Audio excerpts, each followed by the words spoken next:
The day everything fell apart started with a single sentence that just broke me. My wife, Sarah, looked at me with eyes I barely recognized anymore and said, "You're useless. I'm taking the kids." Those words hit harder than losing my job that same morning. I'd walked into the assembly plant where I'd worked for nearly 10 years, only to be told my position no longer existed. No warning, no thank you, just a cardboard box with my personal stuff and a handshake that felt like a dismissal from my own existence. By the time Sarah threw those words at me, I was already hollow. But when she said she was taking Jake and Emily, it felt like she was ripping out the last pieces of my life. I stood there, stunned, clutching the old lunch bag my mother, Eleanor, had sewn for me years ago, the same one I carried to work every day. The echo of my children's laughter, their drawings on the fridge, the bedtime stories. All of it was slipping through my fingers in that instant. I couldn't breathe in that house anymore. I walked out not knowing where I was going. The cool late September air hit my face, like the world itself was reminding me I had nothing left. My mind spiraled, convincing me she was right, that I had failed not just her, but Jake and Emily too. I walked for what felt like hours until I found myself standing in front of a place I didn't know. A small diner, lit with warm yellow lights against the night. I pushed the door open and slid into a booth in the corner, staring at the steaming mug of coffee a waitress had placed in front of me. My reflection in the dark liquid looked like a man I didn't recognize. Tired, broken, lost.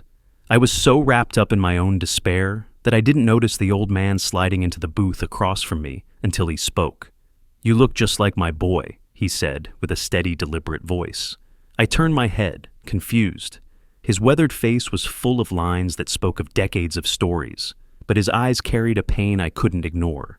But he's been missing for 35 years. My heart pounded as I tried to process his words.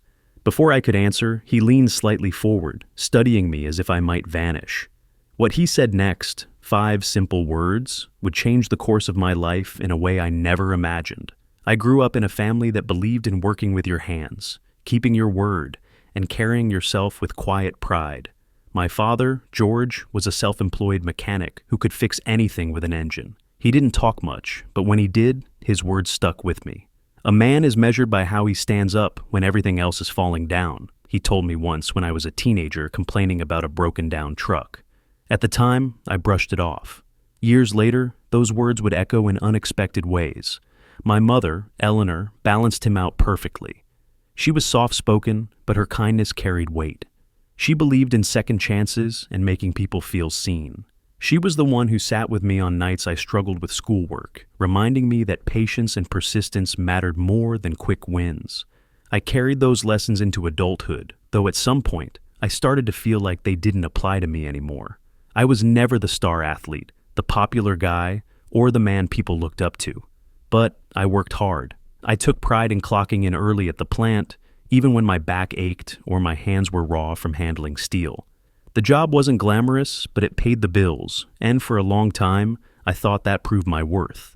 Then Sarah came along. She was confident, witty, and sharper than anyone I'd ever met. Where I hesitated, she moved forward. Once, early in our marriage, she told me, "Eric, you make me feel safe, like the ground under my feet isn't moving." I clung to that sentence for years. We built a family together, and when Jake was born, followed by Emily 3 years later, I thought we'd found our rhythm. But over time, Sarah's words changed.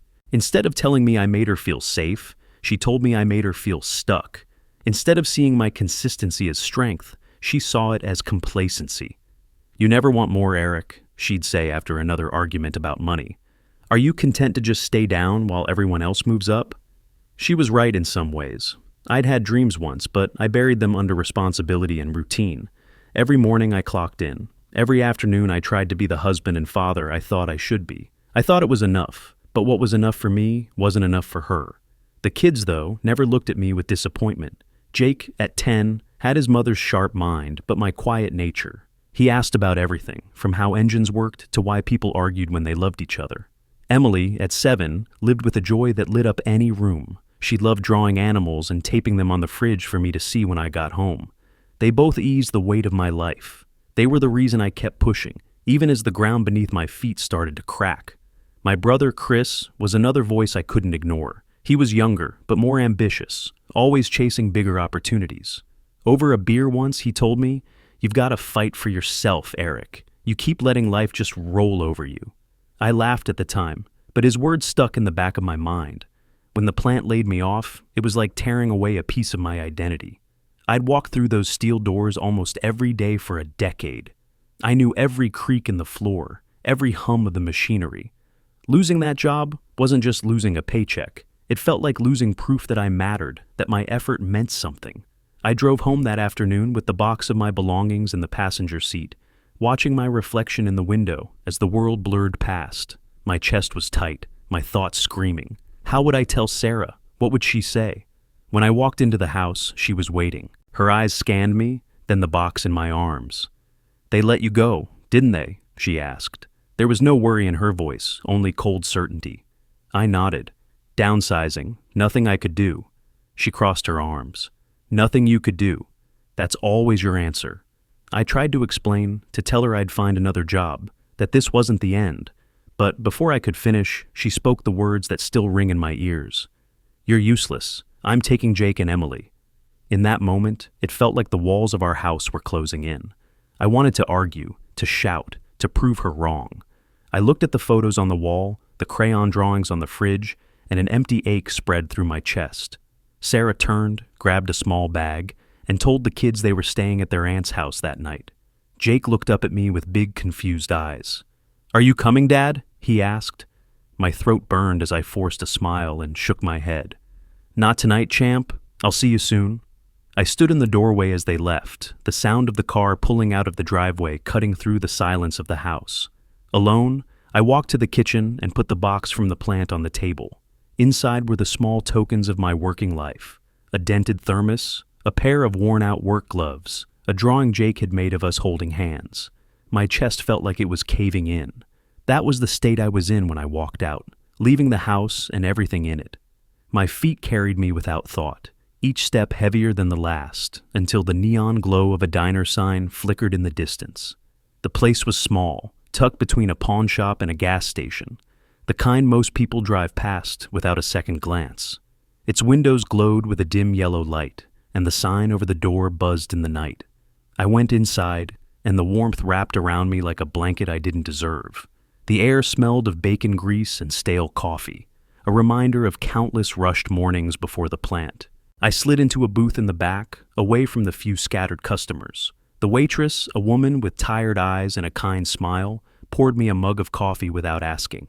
I nodded, mumbled thanks, and looked at the dark liquid. The reflection staring back looked older than 35, beaten down by the weight of failure. My hands trembled slightly as I held the cup, though I never brought it to my lips. The voices in my head were louder than the hum of the ceiling fan. Sarah's words played over and over. "You're useless. I'm taking the kids." I tried to tell myself she didn't mean it, that she was just angry and lashing out. But deep down, I knew she had been building up to it for years. Every argument about money, every sigh when I came home late from work, every moment I thought I wanted comfort but got silence. I pressed my palms against my face, trying to block out the noise in my mind. That's when I heard the scrape of a chair on the floor. Someone sat in the booth across from me. I lowered my hands and saw an old man looking at me with an intensity that squeezed my chest. His face was rugged, his skin tanned and marked by time. His gray hair was neatly combed, and his clothes looked clean but worn, like he'd lived a hard life. "You look just like my boy," he said. His voice was steady, deliberate, the kind that commanded attention. I blinked, confused, and shook my head. "You must be mistaken." He studied me like a puzzle. "No, you've got his eyes, the way you clamp your jaw when you're holding back words. My boy went missing 35 years ago, and I've been looking for him ever since. Then I see you sitting here, and for a moment I thought maybe—" He stopped. His lips formed a thin line. I leaned back in the booth, uneasy. "I'm sorry about your son, but I'm not him." The old man nodded slowly, but he didn't move. "Maybe not, but you carry the same look he had before he left. A man burdened by something he doesn't know how to carry." His words hurt because they felt true. I wanted to tell him to leave me alone, but a part of me couldn't. There was something about his eyes, something familiar, like he'd carried pain for so long it had become a part of him. "Harvey," he said, extending his hand. I hesitated, then I shook it. His grip was firm, warm, anchoring. "Eric," I replied quietly. Harvey nodded, as if the name confirmed something. He leaned back, crossing his hands on the table. "You lost something, didn't you? I can see it." I let out a hollow laugh. "I lost everything, really. My job this morning, my wife tonight, and my kids." My throat tightened. "She took them with her?" Harvey didn't flinch. He just looked at me with the patience of someone who had weathered worse storms. "I know that kind of pain. Different details, but the same empty feeling inside. You start believing the world is right about you, that you don't matter, that no one would notice if you just walked out that door and never came back." His words cut me like a knife. He was saying the very thoughts I'd been afraid to admit. I clenched my fists on the table. I don't know what to do anymore. Every time I try, it's not enough. I worked 10 years at that plant and they let me go without a second thought. I built a home, and my wife says I ruined it. My kids. My voice broke. They looked at me tonight like they didn't understand what was happening and I didn't have any answers. Harvey leaned forward, his eyes locked on mine. "You can't let that be the end of your story." I frowned. "What choice do I have?" He exhaled slowly, weighing his answer. "You have the choice to stand up, to fight, to refuse to let their words define you. You think I stopped looking for my boy because 35 years passed? You think I accepted the world's silence as the final word? Nope. I kept going because hope was all I had left, and that hope kept me alive." The diner seemed to fade around us, the noise of dishes and conversations disappearing under the weight of his words. For the first time since Sarah's sentence shattered my life, I felt something ignite inside me, something small but undeniable. I looked at Harvey, not understanding why this stranger had picked me, why he spoke with such conviction to a man he'd just met. But deep down, I got it. He saw the same emptiness in me that he'd lived with for decades, and he refused to let me sink into it. That's when he leaned in closer, his voice steady but gentle, and said the 5 words that would change everything. Harvey leaned over the worn diner table, his eyes bored into mine, as if he could see right through me. Then, with a firmness that cut through the noise in my head, he said, "Don't abandon them like I did." Those 5 words hit harder than anything Sarah had said, more than losing the job, more than the silence after my kids left the house. My chest tightened, and for a moment I couldn't breathe. It was like he'd reached inside me and pulled out the thoughts I was trying to bury. "What do you mean?" I asked, my voice low, almost afraid of the answer. Harvey's gaze didn't waver. "When my son disappeared, I looked back at the years before and saw a man who wasn't there when it counted. I worked long hours. I told myself I was providing, but really I was hiding. I was cranky, short-tempered, always finding fault. I thought discipline meant silence, that love was just understood. Then, one night, he was gone. It's been 35 years, and there isn't a day I don't wonder if he left because he believed I didn't care, because I abandoned him in all the ways that count, even while living under the same roof." His words sank into me like stones in water. I saw flashes of Jake's wide eyes, asking if I was coming with them. I saw Emily's small hand clinging to her backpack strap as she followed her mother out the door. I had told myself I was too broken to fight, too beaten down to stand up. But in that moment, I understood the truth. If I gave in now, I'd walk the same path Harvey regretted every day of his life. I pressed my palms against the table. I don't want to be that kind of dad. I don't want them to grow up thinking I gave up on them. Harvey nodded slowly, relief crossing his face. "Then don't be. You still have a chance. You can lose a job, you can lose a marriage, but you can't lose yourself, not unless you decide to give up." I swallowed hard, my throat dry. What if she won't let me see them? What if she keeps pushing me away? His jaw tightened, and for the first time, his voice had a sharp edge. "Then you fight, not with anger, not with bitterness, but with everything in you that loves those kids. You show up. You prove they matter more than your pride, more than your pain. You don't disappear into the night, and you don't leave them wondering if you cared. Because if you abandon them now, Eric, that question will haunt them for the rest of their lives." The conviction in his tone burned in my chest. I sat there looking at this stranger who had appeared out of nowhere, talking like he had waited his whole life to say those words. For the first time all day, I felt a fire light up inside me, something stronger than shame or despair. It was small, fragile, but real. I leaned back, my fists unclenched, my breathing steadying. I'm not walking away. I'm going to see my kids. I'm going to tell them the truth. I can't let their last memory of me be silence. Harvey's eyes softened, and for a moment he looked almost proud. That's it. That's the man your children need. Not perfect, not unbroken, but present. Strong enough to keep standing. I nodded, the weight of his words anchoring me. Thank you, I said, and my voice cracked. I don't know why you sat here tonight, but I needed that more than I can explain. He gave a faint smile, one side of his mouth lifting. Maybe I didn't choose. Maybe it was just meant to happen this way. The waitress passed by, refilling our coffee, and I realized mine was still untouched. Harvey lifted his cup, took a sip, and set it down with a soft clink. You know what to do now. Don't waste time. Don't let fear decide for you. Go to them. I looked at the coffee, then at my hands, calloused and rough from years in the plant. They weren't the hands of a successful man, not in Sarah's eyes, but maybe they could still be the hands of a father who refused to let go. I stood up, the chair scraping the tiled floor. I'm going, I said, more to myself than to him. Harvey reached out over the table, placing a firm hand on my arm. His grip was strong, almost unusually so for a man his age. Remember what I told you?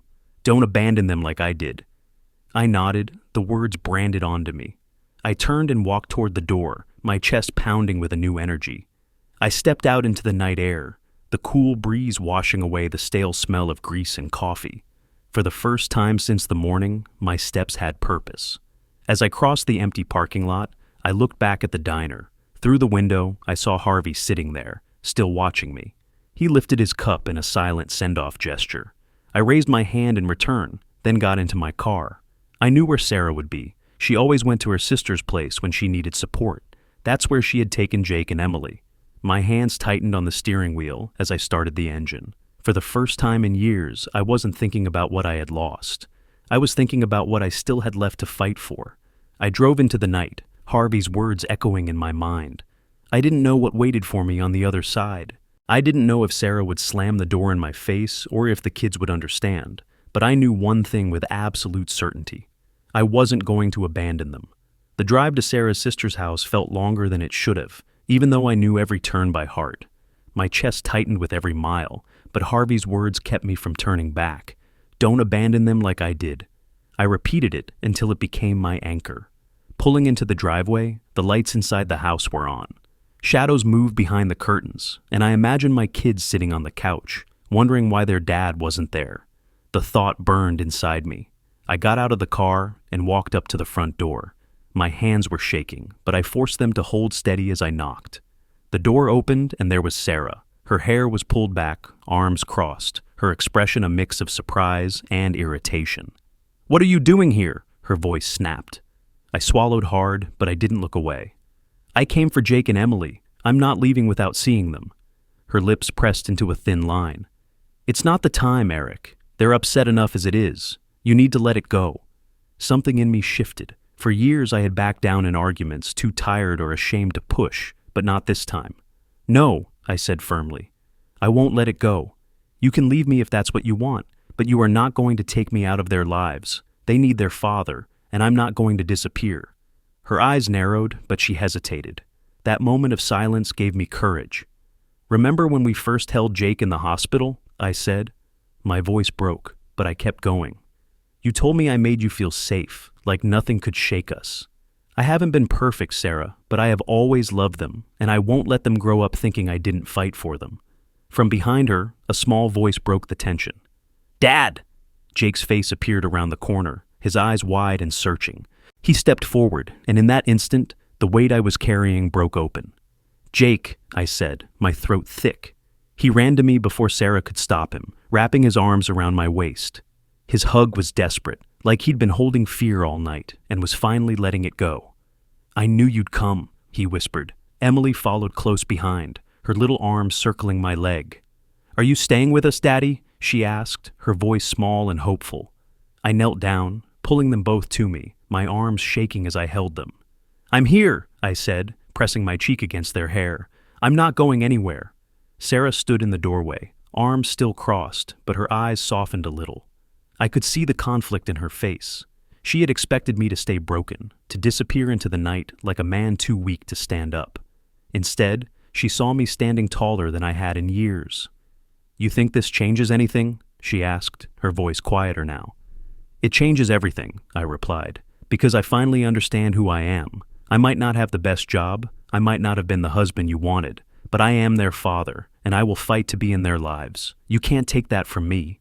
Jake pulled back, looking at me with determination in his eyes. "We need you, Dad." Hearing those words opened me up in a different way. The doubt, the shame, the voice in my head telling me I was useless. It all started to fade beneath the force of my son's voice. Sarah's sister appeared behind her, frowning slightly. "Maybe you should let him talk to the kids," she said softly.